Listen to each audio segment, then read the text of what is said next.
Padre Celestial, gracias te damos por el privilegio de estar aquí reunidos en tu día, el día en que resucitó nuestro Salvador y en el cual tenemos nuestra fiesta cristiana.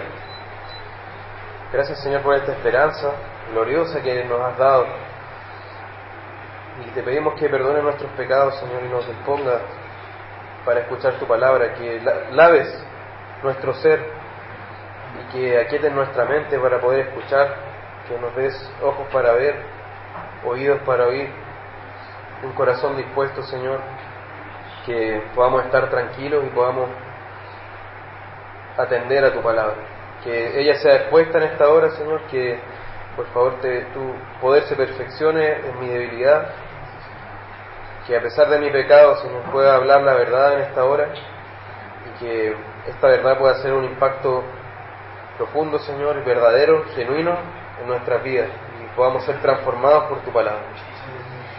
Te rogamos todas estas cosas en el nombre de Jesús, nuestro Salvador.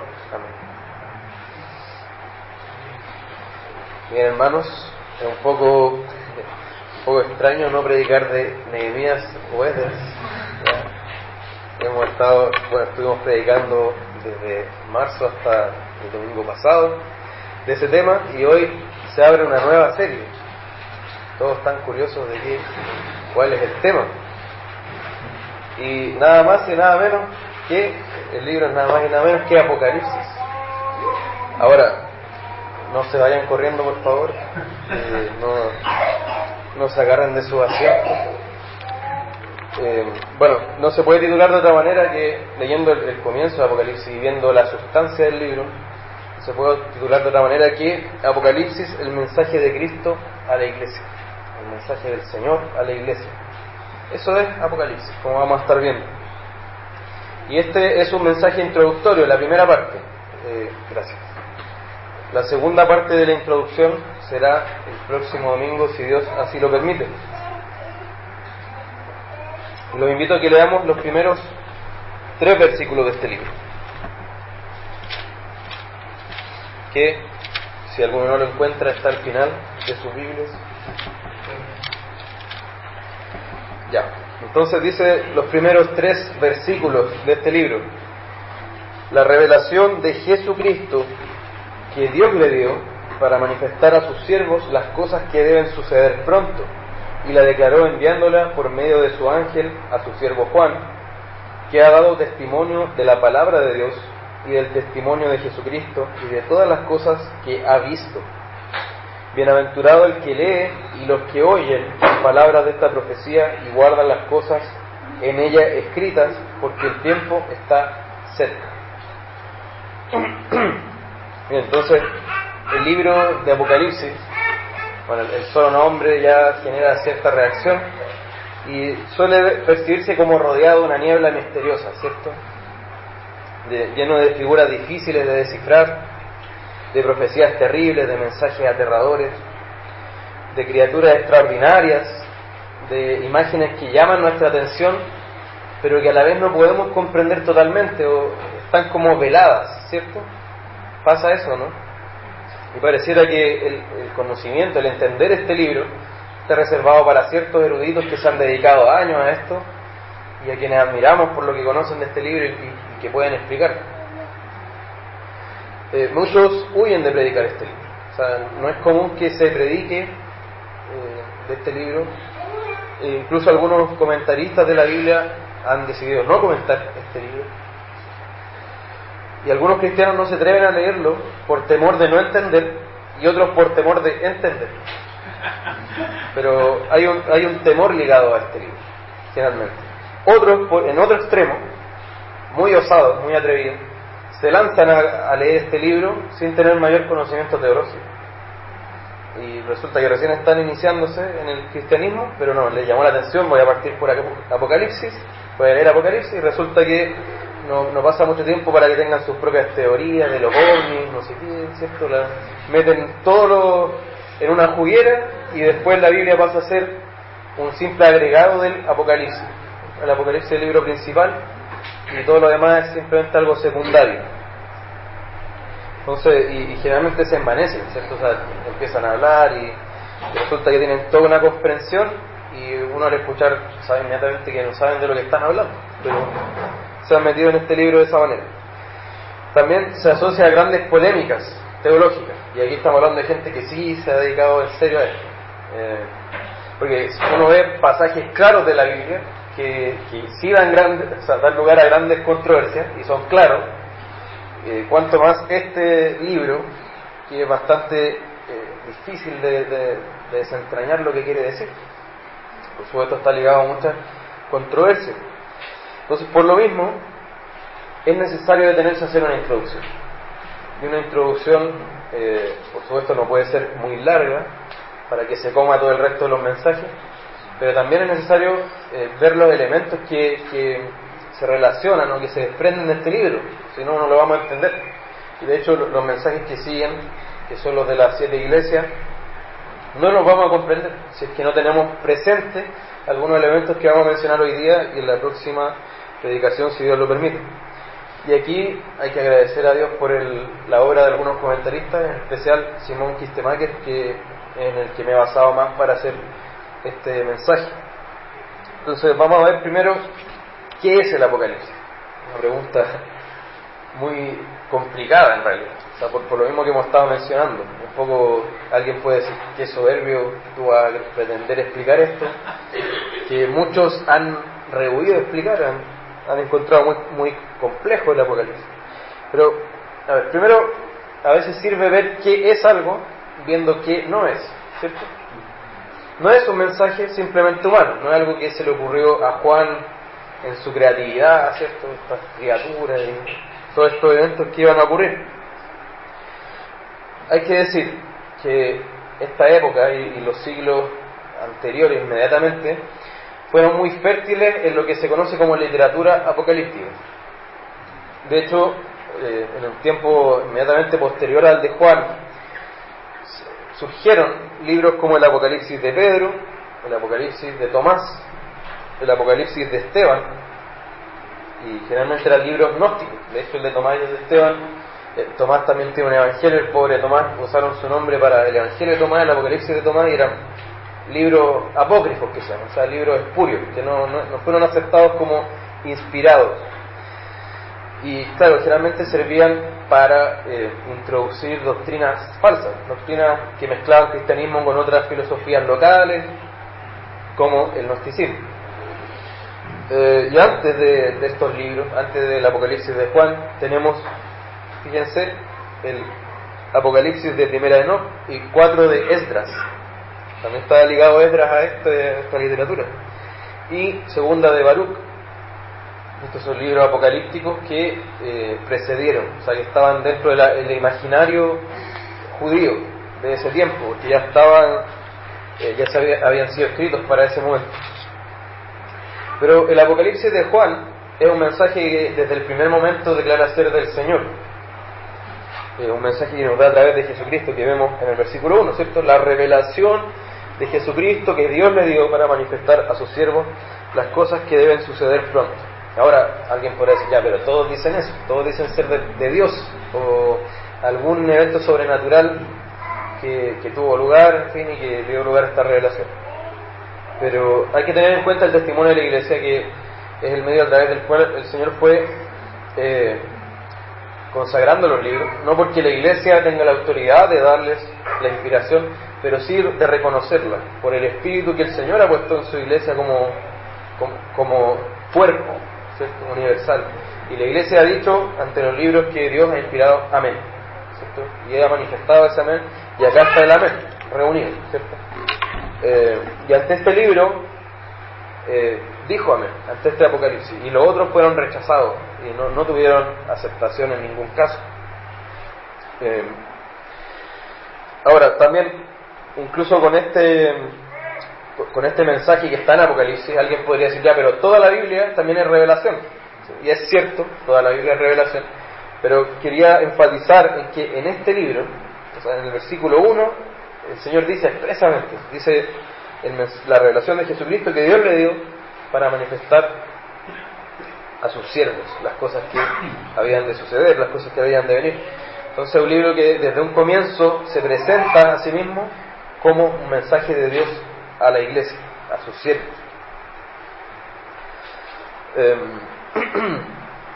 La palabra griega apocalipsis, que es casi igual a nuestra palabra apocalipsis, que fue una transliteración simplemente, ¿cierto? Se traspasó la palabra de un idioma a otro sin mayor cambio, significa precisamente revelación, algo que está siendo descubierto en el sentido de sacar un velo. De hecho en inglés se llama revelation, o sea, revelación. Y sigue la tradición de denominar a un libro, nombrar un libro según la palabra, la primera palabra significativa. Por ejemplo, Génesis, que significa principio, es porque en el principio, ¿cierto? Así empieza el libro. Éxodo también, y así. Este libro también fue denominado de esa manera por la palabra principal que destaca en el versículo, o sea, la primera palabra significativa, que es la revelación de Jesucristo. Tengamos en cuenta también que el versículo 3, ¿qué es lo que dice? Llama bienaventurados, dichoso, ¿cierto? O sea, alguien que se considera muy dichoso, muy feliz. El que lee y los que oyen las palabras de esta profecía y guardan las cosas que en ella están escritas. Tengamos en cuenta que el versículo 1 dice que son cosas que deben suceder pronto. Y el versículo 3 repite que dice que el tiempo está cerca. O sea, es lo mismo pero con otras palabras. Y siendo un mensaje inspirado, entonces, siendo un mensaje que viene del Señor para su iglesia, no debemos acercarnos a este libro con un morbo sensacionalista, ¿cierto? Ni tampoco con una disposición esotérica, que vemos muchas veces la gente que se acerca acá al libro y quiere encontrar como algunos oráculos que les sirvan para aterrorizar al resto de la gente, para que tengan ese mismo morbo que ellos tienen. Hay algunas revistas que salen que tratan del Apocalipsis y de gente que se dice, que analiza la contingencia, ¿cierto?, la actualidad, y empieza a identificar que las profecías se cumplen. Me ha tocado ver esa revista, o sea, la portada, y uno ve fuego por todos lados, y autos quemándose, y meteoritos y granizo. No es la idea acercarse hacia este libro. O sea, tenemos que tener respeto, es palabra de Dios, tal como el resto de la Biblia. Tenemos que acercarnos con reverencia, y no para satisfacer morbos o inclinaciones medias torcidas que cada uno pueda tener. También hay que decir que no es una cronología exacta de los eventos que han de suceder. No es un relato detallado como podría ser un reporte de diario, por ejemplo, una crónica de un diario que relata un hecho, ¿cierto? Y dice, pasó a tal hora, a tal día y tal, esto fue lo que pasó en el orden de los acontecimientos como fueron sucediendo. Este libro no es un relato en esa clave, ¿cierto?, en ese registro, sino que lo que revela, si uno se aleja un poco del libro y ve el panorama general, es un gran cuadro donde hay un enfrentamiento entre Cristo y Satanás. Ahora, también cuando uno dice Satanás, bueno, la gente se imagina este típico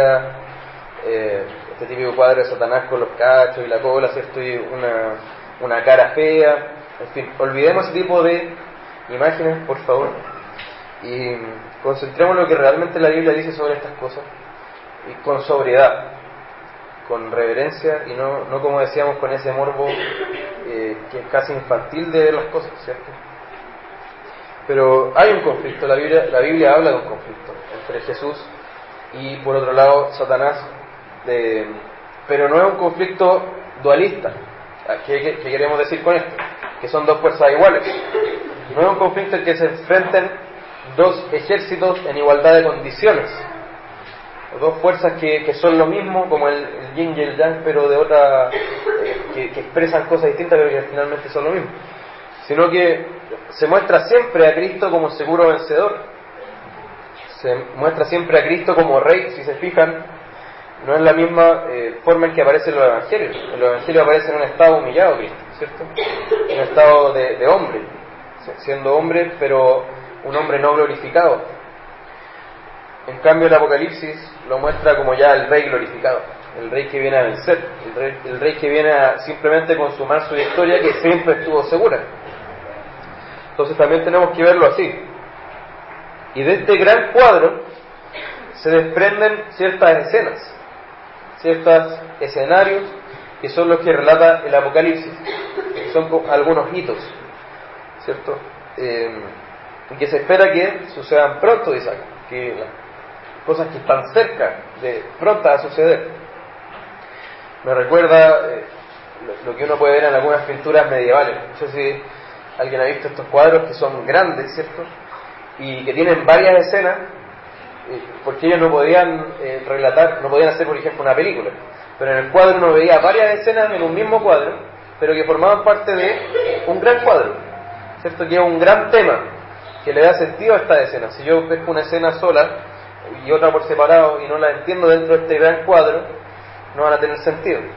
O van a tener uno, pero que no va a ser el real. O sea, yo voy a llegar a algún significado, pero no el real del gran cuadro, ¿cierto? Y eso pasa con el Apocalipsis. Entonces, debemos tener presente estas cosas para poder entender qué es lo que vamos a leer a continuación. Y en ese mismo sentido tenemos que considerar que el Apocalipsis está escrito en un género literario especial, que es precisamente el género apocalíptico. Se ha llamado así. Consideremos que los griegos tenían otro estilo. A ellos les gustan los conceptos bien definidos, donde lo que se intenta es llegar a, como estábamos hablando en el culto, ¿cierto? Lo que decía el hermano Víctor, llegar a una definición, la naturaleza de lo que ese concepto es. Y ellos trataban con precisión del lenguaje llegar a esa definición y hablar en esos términos. Y se parece un poco a nuestro estilo, ¿cierto? O sea, al estilo de filosofía que se ha desarrollado, el estilo de pensamiento, donde intentamos buscar ciertos conceptos, definirlos y hablar en base a esos conceptos, claro, ¿cierto? Los judíos tenían otro estilo, los orientales tenían otro estilo, y ellos ocupaban figuras, ellos ocupaban imágenes, símbolos, para referirse a lo que querían significar. Por ejemplo, no solo en el género apocalíptico encontramos esto. En los salmos se dice que Dios es roca, roca fuerte, castillo, fortaleza. Se da mucho este tipo de imágenes. Entonces uno se tiene que imaginar, uno tiene que tener presente todos esos conceptos como una unidad, no simplemente cada uno por separado. Porque lo que me está queriendo decir el salmista es que todas estas cosas representan algo de lo que Dios es. Yo no las puedo tomar solas, ¿cierto? Y en conjunto me dan una idea, ya, esto es Dios. ¿Se fijan que es distinto? Y este recurso, o sea, el uso de este recurso, de las imágenes, de los símbolos, se intensifica en la literatura apocalíptica, en el género apocalíptico. Hay ocasiones en que Juan interpreta los símbolos. Él dice, esto es tal cosa. Por ejemplo, habla de las estrellas, dice las estrellas eran los ángeles. O el mar, dice el mar era una gran multitud. O los candeleros, que dice que son las iglesias. La serpiente, que dice que es el diablo, la serpiente antigua, ¿cierto? Pero en otras ocasiones no lo interpreta, sino que simplemente da el símbolo, y uno para saber qué significa tiene que leer el resto de la Biblia, tiene que tener presente lo que está escrito en otros pasajes de la Escritura. Por lo mismo, el que quiera acercarse al Apocalipsis como si estuviera escrito en el mismo género que la epístola o que los evangelios, va a pasar un mal rato. Entonces va a llegar a otro destino nada que ver. O sea, guardando las proporciones. Algo para ejemplificar esto. Si yo les digo, un gallo le habló a un cabro y le dijo, no seáis pollo, no seáis pavo, pero tampoco seáis vaca. ¿Ustedes me entienden lo que quise decir? Yo estimo que sí, o sea, son chilenos y saben que a veces nosotros tendemos a graficar con animales ciertas actitudes y ciertas cosas, ¿cierto? Pero si llega, por ejemplo, un francés que está aprendiendo español y me oye decir, oye, este gallo le dijo al cabro que no sea vaca, que no sea pollo, que no sea pavo, y está aprendiendo español y dice, ya voy a traducir, ¿qué significa esto? Y arma la frase, pero no le hace ningún sentido. Si él se acerca a esta frase como si fuera, por ejemplo, lo que yo diría en una reunión con mi jefe o con una empresa importante, no va a llegar a ningún significado. Entonces hay que distinguir los distintos usos del lenguaje, los distintos registros del lenguaje. Y si él se preocupa de saber qué significa cada uno de estos animales, aparte de su significado de lo que son, o sea, de animales, qué significa en actitudes o en conceptos para nosotros los chilenos, ahí va a llegar a un significado, ¿cierto? Entonces lo mismo tenemos que hacer con el Apocalipsis, tenemos que acercarnos a él, pero entendiendo que no es un género al que estemos familiarizados como occidentales, y tampoco es un género común al resto de la Biblia. O sea, hay visos de esto, por ejemplo, en Daniel, en Ezequiel, en Zacarías, pero no es lo que caracteriza los relatos bíblicos, ¿ya? Entonces tenemos que hacer esa distinción. No sé si se ha entendido la idea, lo que quise decir. Bien. También hay que decir que no todo el Apocalipsis está escrito en lenguaje figurativo. No todo lo que dice es símbolo. No todo lo que dice es alegoría. Por eso, ¿qué va a determinar si es alegoría o si es literal? El contexto. Tenemos que estudiarlo cuidadosamente. No es llegar y leer un pasaje y decir, dice el dragón, y dice la serpiente, y dice el monstruo de cabeza de leopardo y patas de oso, y armar un significado con eso. Yo tengo que estudiarlo cuidadosamente. ¿Qué es literal? ¿Qué es simbólico? Y otra cosa que tenemos que considerar es que lo que Juan intentaba hacer con esto no era ocultar el significado. Porque muchos dicen, no, lo que intentaba era ocultar lo que estaba diciendo. Él está, todo lo contrario, está graficándolo con imágenes muy comunes y muy significativas para las personas de esa época. Lo que nosotros tenemos que hacer es estudiar qué significa eso en su contexto, tal como el resto de la Biblia. Yo no puedo llegar desde el año 2014 Chile y tomar este libro en cualquier parte, no solo el Apocalipsis, y leer cualquier parte y interpretar los conceptos según lo que yo entiendo ahora por los conceptos. Tengo que hacer un estudio cuidadoso del contexto, del significado, de la etimología, de lo que dice en el original. No es llegar e interpretar cualquier cosa. Entonces, Juan lo que quiere hacer es un relato bien florido, bien gráfico, con imágenes, con significado. Es como si él estuviera pintando un cuadro para las personas que lo escuchan. Y en este género apocalíptico se ocupan ciertos recursos. Por ejemplo, los números. Si yo llego al Apocalipsis y quiero interpretar todos los números como si fueran realmente, por ejemplo, 7 semanas, 7 años, 1000 años, también me puedo equivocar groseramente, y me voy a equivocar. Por ejemplo, el número 7 se relaciona con la perfección, tiene un carácter completo, comprensivo de una cosa que está acabada, perfecta. Esto se refleja, por ejemplo, en las 7 iglesias, las 7 estrellas, los 7 espíritus, los 7 candelabros, los 7 sellos, las 7 trompetas, las 7 copas. Eso es algo que aparece recurrentemente en el Apocalipsis. Está muy entremezclado en el relato del libro. Y fíjense, esto para mí fue nuevo. No solo se ocupa de manera explícita, o sea, hablando de los 7 sellos, las 7 trompetas, sino que también implícita. Miren, por ejemplo, el Apocalipsis 5:12 dice, bueno, voy a esperar que lo busquen.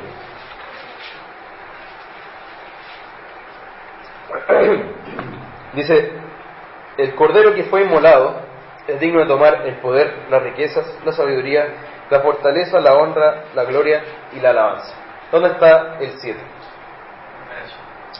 Aquí hay 7 atributos, ¿cierto? Después en el Apocalipsis 7:12 dice, la bendición y la gloria y la sabiduría y la acción de gracias y la honra y el poder y la fortaleza sean a nuestro Dios por los siglos de los siglos. Amén.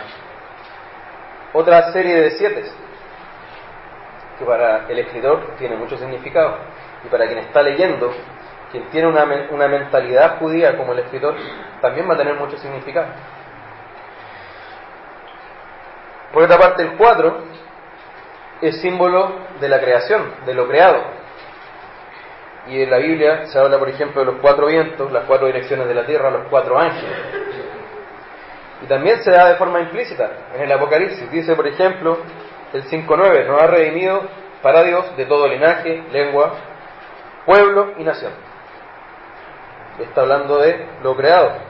Después dice, es necesario que profetices otra vez sobre muchos pueblos, naciones, lenguas y reyes. Otra forma de decir lo mismo.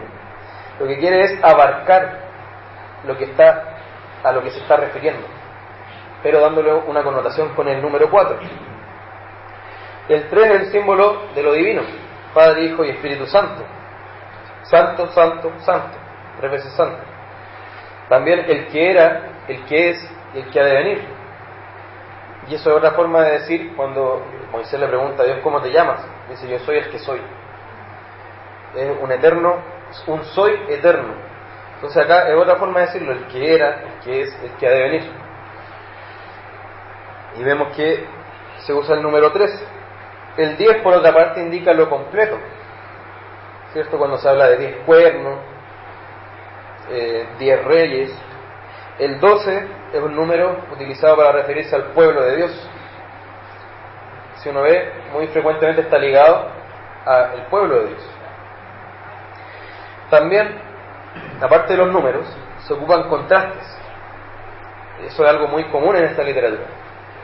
Entonces, por ejemplo, vemos que el mayor contraste del libro de Apocalipsis ya lo mencionamos, el contraste entre Cristo, Dios y Satanás. Por otra parte, ese es el cuadro general: la luz y la oscuridad, la vida y la muerte, el cielo y el infierno.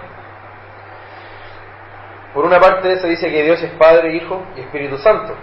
Por otra parte, eso lo vamos a ver más adelante, Satanás, por otra parte, se presenta como el diablo, la bestia y el falso profeta. Un contraste por imitación o falsificación. Dios se presenta como el que es, el que era y el que ha de venir, y la bestia o Satanás se presenta como el que era y no es, y está para salir del abismo e ir a perdición. ¿Se fijan? Entonces es como el contraste, pero falso y arruinado. Y ese contraste se refleja en todo el libro. Por ejemplo, se dice que los creyentes tienen el sello de Dios en su frente, mientras que los no creyentes tienen la marca de la bestia en la mano y en la frente. Y muchos hoy día dicen, están buscando que esa marca sea un chip o un tatuaje o no sé qué cosa, pero están muy perdidos si eso es lo que están buscando. No van a entender, no están entendiendo el real significado del mensaje. Entonces se fijan que está lleno de contrastes. Por otro lado, aparte de los números y el contraste, ocupa los énfasis. Por ejemplo, en tiempos bíblicos es sabido que se usaba la repetición. Si yo quería enfatizar algo, yo no le ponía negrita ni subrayado, sino que lo repetía. Y eso lo hacía Cristo. Por ejemplo, cuando quería que algo le quedara muy claro a Simón, le decía Simón, Simón. ¿Cierto? Cuando Pablo está en camino a Damasco y viene esta intervención sobrenatural, se dice, Saulo, Saulo, ¿por qué me persigues? Otra cosa que hacía Cristo es repetir en el mismo pasaje la misma idea, pero con otras palabras. Y en cada repetición le va agregando algo nuevo. De hecho, muchas parábolas, las parábolas del reino, nos dicen lo mismo con otras figuras. ¿Cierto? Cuando Jesús dice, ninguno puede venir a mí si el Padre no lo enviare, no lo trajere. Después, en ese mismo pasaje más adelante dice, ninguno puede venir a mí si no le fuere dado del Padre. Y está repitiendo lo mismo, pero dando otras con otras palabras. En Apocalipsis, por ejemplo, el 18.2 dice, ha caído la gran Babilonia. O sea, algo para que la gente ponga atención, ¿cierto? Jesús decía, de cierto, os digo. Cuando habla de la iglesia de Pérgamo, en el capítulo 2, dice que los reprende por haber acogido a los de Balaam y a los nicolaitas. Y uno dice, eran dos grupos distintos de gente. No, eran lo mismo, pero te está diciendo lo mismo, pero con otras palabras, para que tú entiendas bien a qué se está refiriendo. Y también el Apocalipsis narra lo mismo con distintas figuras. Por ejemplo, habla de la mujer que huye al desierto. Y en el mismo pasaje vuelve a decir que huye al desierto, y uno piensa que son, a la simple lectura uno podría decir, son fenómenos distintos, son hechos distintos, pero está hablando de lo mismo, solo que está reiterando. Ya está reiterando la idea con distintas figuras. Otra forma de enfatizar es el uso de paralelismo. Ya eso lo vemos en los salmos, en los proverbios. Por ejemplo, tenemos las 7 iglesias, además los 7 sellos, las 7 trompetas, las 7 copas. Y eso, si uno lo interpreta como cronológico, también se va a equivocar. Aquí me está hablando de paralelos. El mismo evento con distintos relatos, distintas manifestaciones o distintas figuras. Esta prédica es un poco casi parece una clase, ¿cierto? Pero es necesario enfrentarlo de esta manera, que si no, no vamos a entender el Apocalipsis. También, otra cosa que se usa en este género, aparte de lo que dijimos, los números, el énfasis, las repeticiones, son los símbolos. Bueno, eso es algo que nos queda muy claro, ¿cierto? Por ejemplo, se mencionan símbolos de la naturaleza. Se habla, del árbol de la vida. Esto lo encontramos en Génesis y vuelve a salir acá. El árbol de la vida. Se habla de el viento, ¿cierto? Un viento fuerte, el terremoto, un fuego devorador, el mar, el río de vida. Son símbolos que está ocupando para que uno se imagine, uno diga, ya, esto significa entonces esto. También se usan nombres para reflejar cierta posición o cierta función, y eso no solo acá. Por ejemplo, en la transfiguración apareció Moisés y Elías, ¿se acuerdan? Y ellos están representando ahí, están encarnando la ley y los profetas. La ley y los profetas dan testimonio de que Él es el Hijo de Dios. Y de ahí sale Dios, ¿cierto? Y dice, este es mi Hijo, en quien tengo complacencia. También Adán representa algo. Si yo hablo de Adán, él es el padre del pecado. Por él entró el pecado a nosotros, ¿cierto? A la raza humana. Por él entró la muerte. Si hablo de Abraham, Abraham es el padre de la fe. Y así, por ejemplo, si yo digo Balaam, como sale acá más adelante, lo vamos a ver. Balaam es símbolo de la corrupción. Era un profeta que predicaba por dinero. Él decía cosas porque le pagaban, ¿cierto? Usaba a Dios como fuente de ingresos. Entonces, cuando se habla de Balaam, se está hablando de corrupción religiosa. Se está hablando de gente que está actuando por lucro en la iglesia, para obtener beneficios económicos de la gente, de los hermanos. Cuando se habla, por ejemplo, de Jezabel, se está hablando de inmoralidad sexual. Jezabel en el Antiguo Testamento era una mujer totalmente desenfrenada, ¿cierto? Y que se oponía totalmente a los profetas de Dios. Se habla de Sodoma y Egipto como sinónimo de inmoralidad y esclavitud, o estar en el mundo, ¿cierto? También se habla del monte Sión, que era el monte donde estaba Jerusalén, como la morada de los creyentes, la morada celestial. Entonces, si nosotros tratamos de entender todo esto como literal, no vamos a llegar a ninguna parte, o vamos a llegar a un lugar equivocado. También se usan colores. El blanco representa, por ejemplo, la santidad, la pureza, el triunfo, la justicia. Jesús aparece, cuando está glorificado, siempre aparece como de un blanco resplandeciente, ¿cierto? El blanco es el color del trono de Dios. Dice que el juicio del gran trono blanco, ¿cierto? El rojo, por otra parte, es el color de la guerra, o sea, la muerte por la guerra. El negro representa el hambre y la muerte también. El púrpura se relaciona con la riqueza. ¿Quién se vestía de púrpura? ¿Se acuerdan ustedes? O sea, en el Apocalipsis. ¿Se acuerdan quién aparece vestido de púrpura? O vestida.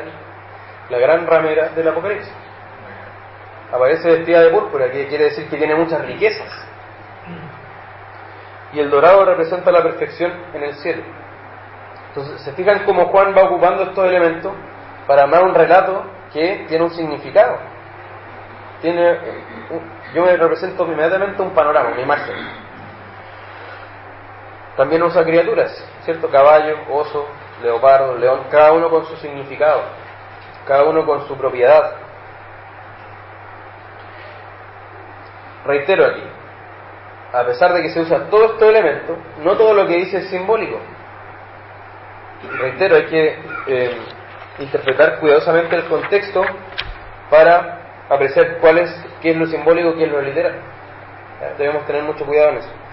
Ahora, ya pasamos lo del género literario. Ahora, el vínculo con el resto de las escrituras. Juan escribe el Apocalipsis teniendo en mente todo el Antiguo Testamento. O sea, él tiene aquí totalmente presente en su cabeza, su pensamiento y su forma de escribir está moldeada por el Antiguo Testamento. De hecho, según el comentario de Simón Kistemaker, un recuento que se hizo de los 404 versículos del Apocalipsis, hay 500 alusiones al Antiguo Testamento. O sea, hay más alusiones que versículos, porque dentro de un versículo hay más de una, generalmente.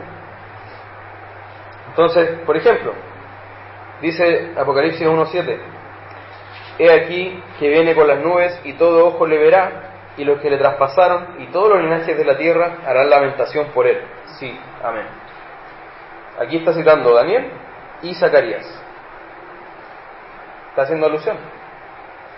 Después, Apocalipsis 15:4 dice: ¿Quién no te temerá, oh Señor, y glorificará tu nombre? Pues solo tú eres santo, por lo cual todas las naciones vendrán y te adorarán, porque tus juicios se han manifestado. Aquí está citando Jeremías y Salmos. Entonces, vemos que hay frecuentes alusiones, está totalmente entrelazado con el resto de las Escrituras. Y, de hecho, haciendo el análisis, cita todo el Antiguo Testamento, con excepción solamente de Ruth, de Eclesiastés y de Ageo. O sea, 3 libros quedaron fuera. Pero todo el resto está de alguna manera aludido. Lo mismo ocurre con el Nuevo Testamento, podemos encontrar alusiones a los Evangelios y a las cartas. O sea, Juan tenía en su mente la revelación anterior para escribir esto. Además tenemos que decir que es un libro doxológico. Más palabras complicadas. ¿Qué quiere decir doxológico? Quiere decir de alabanza. Y doxa en griego significa gloria. Entonces doxología es una glorificación, una alabanza, ¿cierto? En algunas partes de la Biblia usted va a ver que dice, bueno, de hecho si usted ve Judas, el libro anterior a Apocalipsis, fíjense, algunos tienen en su Biblia, se titula el versículo 24, dice doxología, ¿sí o no? ¿La tienen ahí? ¿Lo pueden ver? Eso significa alabanza. Entonces hay numerosas alabanzas, hay numerosos cánticos que entonan, por ejemplo, las 4 criaturas vivientes, los 24 ancianos, la gran multitud, los ángeles, los ancianos y las criaturas, todos hacen alabanzas continuas. Hay una exaltación de Dios continua en el libro. Y de eso se trata el libro, de cómo Dios es exaltado en la consumación de todas las cosas. Eso tenemos que tenerlo en mente todo el tiempo que leamos el libro. Ahora, ¿qué hay del testimonio externo? Porque si uno revisa la historia, algunos dudaron de que Juan fuera el autor. Y algunos dudaron de en qué tiempo se escribió este libro. Pero, bueno, no podemos entrar en un análisis histórico de este asunto porque eso da también para mucho tiempo. Pero basta decir que personajes del padres de la Iglesia, tales como Justino Mártir, Ireneo de León, Melitón, Tertuliano, Clemente de Alejandría, Jerónimo e Hipólito reconocen al apóstol Juan como autor. Y acá estamos hablando de gente de los primeros siglos, o sea, del tiempo inmediato a el tiempo en que vivió Juan. Entonces estamos hablando de que la generación posterior está diciendo, y viven en distintas partes de Europa y de África, ellos están diciendo que Juan es el autor, que ellos saben y tienen testimonio y recibieron ese testimonio de que Juan es el autor. También fue incluido en las listas más importantes, porque se hacían listas de libros que se reconocían como inspirados, ya que surgían libros falsos constantemente. Entonces se decían, estos son los libros inspirados. Y está en las listas más importantes, incluyendo la de Atanasio. Y Atanasio tenemos que decir que era uno de los campeones de, así se le llama, de la defensa de la Trinidad en los concilios. Y entonces él también decía, no, este libro es inspirado. Y la mayor parte de la evidencia va en el sentido de que el Apocalipsis se escribió en la última parte del siglo I, es decir, después de los años 90, casi en el año 100. Entonces el último libro de la Biblia en ser escrito, el libro más reciente. Y esto considerando, por ejemplo, que la iglesia de Esmirna, acá se le escribe a la iglesia de Esmirna. Si uno ve el capítulo 2, versículo 8, ahí está el mensaje a la iglesia de Esmirna. En tiempos de Pablo, por ejemplo, en el año 60, todavía no existía iglesia en Esmirna. Eso lo sabemos por testimonio externo. Pero si uno ve, Juan le está hablando a una iglesia ya asentada. Incluso uno podría decir una segunda generación de cristianos. La generación que vino después del año 60. Entonces, todos esos testimonios llevan a decir que el Apocalipsis fue escrito para la última parte del siglo I, es decir, los años 90. Ahora, esto es muy breve, o sea, yo lo que hice fue mencionar solo aspectos muy puntuales del testimonio externo del libro, porque cada libro tiene su historia. O sea, si uno ve, cada libro tiene una trayectoria de cómo fue reconocido, en fin, eso no es algo oculto, ¿ya? Pero mencioné unos aspectos muy breves. Ahora, en cuanto a la forma de interpretación, y esto es lo último que vamos a ver antes de la reflexión final. ¿Qué queremos decir con esto? ¿Cómo yo me acerco a este libro? O sea, está ahí, ¿cierto? Pero, ¿cómo yo lo interpreto? ¿Cómo yo cómo lo decodifico? No sé si se entiende lo que quiero decir. Hay 4 escuelas principales. Y dentro de esas 4, como siempre, está el ancho camino del medio. Es decir, algunos que mezclan elementos de una y otra escuela. Está la escuela preterista. Vamos a mencionar brevemente cuál es cada una. La escuela preterista, la escuela historicista, la escuela futurista y la escuela idealista. ¿Ya? ¿Cuál es la preterista? O sea, la palabra que uno relaciona acá es pretérito, ¿cierto? Cuando uno habla en gramática, eso se refiere a el pasado. En términos simples, ¿qué es lo que quiere decir? Que todo lo que dice el Apocalipsis ya ocurrió. Ya ocurrió en el siglo I, en el tiempo posterior a Juan o inmediatamente posterior al que fue escrito. Por ejemplo, ellos dicen que Nerón era el anticristo o la bestia, ¿cierto? Identifican ciertos eventos con la marca de la bestia, la caída de Roma como la Gran Babilonia, en fin. Dentro de esta escuela hay algunos que simplemente toman el Apocalipsis y dicen: no, este no es un libro inspirado, lo vamos a estudiar como literatura simple. Pero hay otros que dicen: no, este es un libro inspirado y lo que dice ya pasó. ¿Ya? Hay que hacer esa distinción. Ahora, el problema es que descuida el aspecto de predicción del libro, o sea, el aspecto de profecía. La consecuencia es que este libro, si adoptamos esta teoría, no significa nada para nosotros más que simplemente una entretención literaria, ¿cierto? Para nosotros no tendría ningún significado porque ya pasó todo lo que dice. No tiene ninguna significancia para la Iglesia después de esa en la que ocurrieron todas las cosas. Y por esta consecuencia que tienen, algunos han acusado esta teoría de haber nacido, de hecho, en el catolicismo. Si uno ve Biblias católicas, tienen esta interpretación y surge para contrarrestar lo que está diciendo los reformadores, que dicen el Papa es el anticristo y la Iglesia romana es la gran ramera. Entonces dicen: no, a ver, espérate, todo esto que dice acá ya pasó, entonces tú lo que me estás diciendo no tiene sentido. ¿Se fijan? Es una forma de escapar a esa interpretación.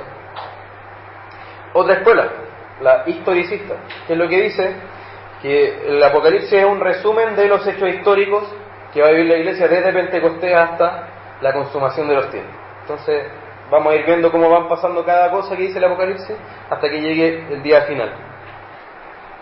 Y dice que entonces narra los hitos de esta historia de forma cronológica. Por ejemplo, a fines del 1100, un señor llamado Joaquín de Fiore decía que la bestia que salía del mar era el Islam, que había sido herido por las cruzadas, porque la bestia salía del mar herida de muerte pero siguió viviendo. Entonces dice: no, este es el Islam.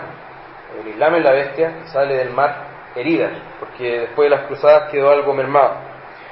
Los franciscanos de París, ellos decían: el anticristo va a ser un falso papa.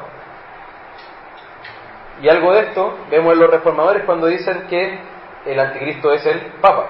Y de hecho ellos lo confrontan de esa manera, hacen hasta unos dibujos, ¿cierto?, del papa con la tiara papal, con unos cachos, en fin, vestida como un dragón, o en la forma de un dragón. Ahora, ¿cuál es el problema? Que no calza, el relato histórico no calza con el género apocalíptico. No es la forma en que está escrito el Apocalipsis, no es el propósito con el cual está escrito.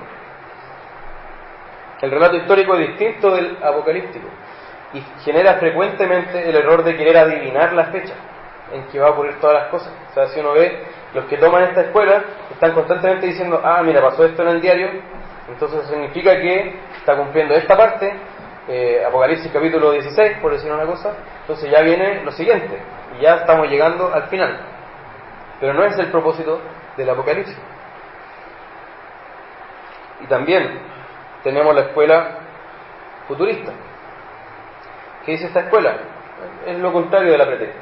O sea, toma el Apocalipsis, llega hasta el capítulo 4 y dice, de aquí en adelante, desde el versículo 1 del capítulo 4, eso va a ocurrir al final. Lejos.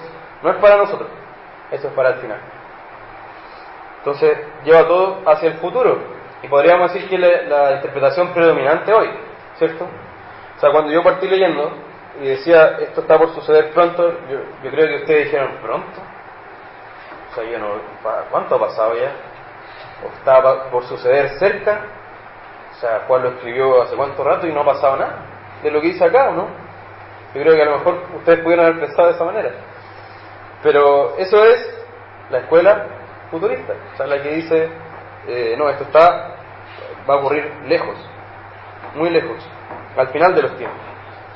Y es la escuela predominante hoy día por influencia del dispensacionalismo, que es otra palabra, pero que no la vamos a ver hoy día. Pero debemos mencionar. También se dice de esta escuela, al igual que la preterista, que es una huida que nació en los católicos para refutar lo que decían los reformadores, de que el Papa es el anticristo. Y de hecho ahí tenemos una pequeña participación teológica como país, porque fue un chileno el que se identifica como el originador de esta escuela, de apellido Lacunza, Manuel Lacunza, un teólogo jesuita, o sea, católico, chileno, que vivió entre el 1730 y 1801. Esa fue la época en que vivió. Y él escribió una obra que alcanzó mucha difusión y fue conocida hasta en Irlanda, y allá en Irlanda la tomaron, la reciclaron y le dieron una forma que hoy día es la predominante. Estoy contándolo muy simplificado, por supuesto, pero por eso se dice que nació dentro del seno católico para huir de esta interpretación. Pero ¿cuál es el problema? El Apocalipsis no tendría nada que decir tampoco para las iglesias actuales o las iglesias que han pasado a lo largo de los siglos. Todas esas iglesias se quedaron sin este libro de la Biblia, y este libro de la Biblia es solamente para los que estén al último, ¿cierto? Los que estaban en el tiempo de Juan, es decir, hasta el capítulo 4 y después al final, y todo el resto queda, el Apocalipsis es simplemente un interés a lo mejor de estudio, pero no sirve de nada para nosotros, no nos habla nada relevante para la iglesia. ¿Se entiende? Entonces, pero ante esto vemos que el Apocalipsis es un libro que contiene consuelo, tiene palabras de ánimo, tiene palabras de fortaleza, que anima a perseverar a la iglesia de todos los tiempos. O sea, habla a la iglesia. Y esas palabras también son para nosotros. Por último está la escuela idealista, que esta escuela dice, mire, la Biblia no es ni un relato histórico de lo que ya pasó, ni tampoco una profecía que solamente está en el futuro. El Apocalipsis contiene principios actuales para la iglesia, contiene verdades que consuelan, que animan, que confortan. Ya habrán notado que es la que estamos enseñando, ¿cierto? Contiene motivación para continuar, y se refiere a cristianos de todas las generaciones, de todos los lugares, o sea, de todo tiempo y lugar. Por el Apocalipsis, por ejemplo, aprendemos que Dios tiene en estima la muerte de los santos, que escucha las oraciones de los justos y su clamor por justicia, que está en control de los eventos mundiales, que el Señor ve las lágrimas de los suyos y las secará de sus rostros, que Cristo reina sobre todas las cosas y vencerá finalmente en la consumación de los tiempos. Eso lo aprendemos en Apocalipsis y es algo que nos habla directamente a nosotros como iglesia. Entonces, lo que importa según esta escuela no es saber el tiempo cronológico, sino los principios, las verdades que están en el centro del relato, de lo que se nos está diciendo. Son verdades permanentes, son verdades universales que sirven para toda la historia de la iglesia en todo tiempo y lugar.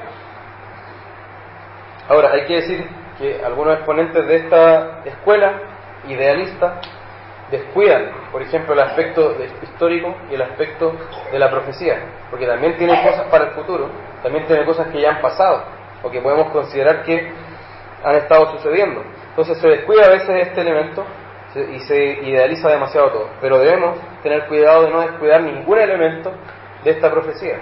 Dice: bienaventurado el que oye, que lee las palabras de esta profecía y que guarda estas cosas que que están por suceder. Lo que dice porque está por suceder cerca. Entonces entendemos que se va cumpliendo progresivamente todo lo que aquí está escrito, y que tal como ocurre con otras profecías, hay un cumplimiento que es inmediato para el tiempo en que fue escrito, hay otro cumplimiento que es en la historia, se va desarrollando, y todo eso va hasta un cumplimiento final. Pero vemos como tres oleadas, ¿cierto? Una inmediata, una que va produciéndose en el tiempo y otra final. ¿Se entiende? Y eso es lo que podemos ver en Apocalipsis. Ahora, reflexión final, terminando. Hemos visto varias consideraciones y hay otras que van a quedar para el próximo domingo. Había que pasar por esto, porque si no, no vamos a entender. Cuando hable de los colores, de los números, de los símbolos, de los animales, de los nombres que mencione, no lo vamos a entender si no tenemos este trasfondo, ¿cierto? Ahora podemos leer los versículos 4 al 8. Fíjense, según todo lo que hemos estado conversando. Dice: Juan, a las 7 iglesias que están en Asia, gracia y paz a vosotros, del que es y que era y que ha de venir, y de los 7 espíritus que están delante de su trono, y de Jesucristo, el testigo fiel, el primogénito de los muertos, el soberano de los reyes de la tierra, al que nos amó y nos lavó de nuestros pecados con su sangre, y nos hizo reyes y sacerdotes para Dios su Padre. A él sea la gloria e imperio por los siglos de los siglos. Amén. He aquí el que viene con las nubes, y todo ojo, he aquí que viene con las nubes, y todo ojo le verá, y los que le traspasaron, y todos los linajes de la tierra, harán lamentación por él. Sí, amén. Yo soy el Alfa y la Omega, principio y fin, dice el Señor, el que es y que era y que ha de venir, el Todopoderoso. ¿Se fijan que ya va ocupando algunas cosas, algunos elementos? Entonces, lo primero que nos dice es Juan a las 7 iglesias. ¿Se referirá a esas 7 iglesias nomás? Aquí vemos que está ocupando el número 7 en el sentido de completo. Está hablando de iglesias representativas que Dios escogió dirigirse a esa iglesia, pero que toda congregación en todo tiempo y lugar puede identificarse con alguna o una o más de esas iglesias. Si uno ve, puede identificarse con lo que ocurre en la Odisea, o en Éfeso, o en Esmirna, ¿cierto? Y son mensajes que nos hablan actualmente, en lo contemporáneo. Y si uno ve, si uno hace en el mapa un dibujo, une las iglesias, ellas forman un óvalo. ¿Ya? Entonces, la idea es, de esas 7 iglesias, ese óvalo se expande hacia todas las iglesias. El mensaje, además, queda claro aquí que viene del Señor mismo, y se trata de Él. Fíjense que empieza dice, del que es, y que era, y que ha de venir. Y primero, ¿a quién está dirigido? Dice, a las 7 iglesias. O sea, todo lo que viene después es un mensaje a las 7 iglesias. ¿Ya? Entonces, dice, del que es, y que era, y que ha de venir. Ahí está mencionando al Padre. Después dice, y de los 7 espíritus que están delante de su trono. Eso no significa que habían literalmente 7 espíritus. Se puede traducir también como el espíritu séptuplo. ¿Se entiende? O sea, como el espíritu 7, el espíritu de 7. O sea, es un espíritu perfecto, el Espíritu Santo. Después dice, y de Jesucristo, el testigo fiel. Entonces, está hablando, Dios, como uno y trino, está hablando a la iglesia. Le está dando este mensaje. Entonces, todo lo que estudiamos hoy no es simplemente para aumentar un conocimiento académico o simplemente satisfacer una curiosidad. Estamos hablando de cómo entender la voluntad de Dios reflejada, revelada en este libro. Ese es el propósito, no simplemente conocer algo y decirle después a otro, oye, yo sé lo que significa esto, tú estás mal, yo estoy bien y tú estás equivocado. No, esa no es la idea, sino entender la voluntad de Dios que está aquí revelada. Se trata de amarlo sobre todas las cosas, de rendirnos ante Él, de creer en Él, de creer que Él es soberano, que domina sobre todo, que va a conquistar, va a venir a conquistar y consumar su victoria. Este rey está anunciando su victoria de antemano. Fíjense, si ustedes ven los reyes antiguos, ellos siempre decían, llamaban a un profeta, ¿cierto? O a un sacerdote, alguien que pudiera ver, un brujo, alguien que pudiera interpretar los huesos que tiraban al suelo o el vuelo de los pájaros, y decir qué va a pasar, ¿voy a ganar la batalla o no? Dígame por favor que voy a ganar la batalla. De hecho eso lo hizo Acab. Esto le dice a un profeta, le dice especialmente, dime que voy a ganar. Ellos querían que se les anunciara que ellos iban a ganar. Pero este rey es totalmente distinto. Él dice, miren, les voy a decir cómo yo voy a ganar. Y revela toda su victoria. Ya la tiene asegurada, es un rey totalmente fuera de los parámetros humanos, porque es Dios, ¿cierto? Entonces este rey, él mismo anuncia su victoria, no le pide a otro, oye por favor dime que voy a ganar. Él dice, yo voy a ganar y les voy a contar cómo lo voy a hacer. Detalla cómo se va a producir su conquista, porque él está en control de todas las cosas. Y todo lo que ha anunciado se va a cumplir sin faltar ni una coma ni un punto. ¿Entienden entonces de qué se trata? ¿De qué estamos hablando? ¿De qué se trata Apocalipsis? ¿Se trata de fuego cayendo del cielo, de granizo, de meteoritos, de terremotos? ¿Eso es el mensaje de Apocalipsis? ¿Cómo puede ser que lo simplifiquemos tanto? Que seamos tan sensacionalistas y tan morbosos de creer que eso es el Apocalipsis. No se trata de eso, es la consumación de la revelación. El último documento inspirado por Dios. Y cuenta la culminación de todas las cosas.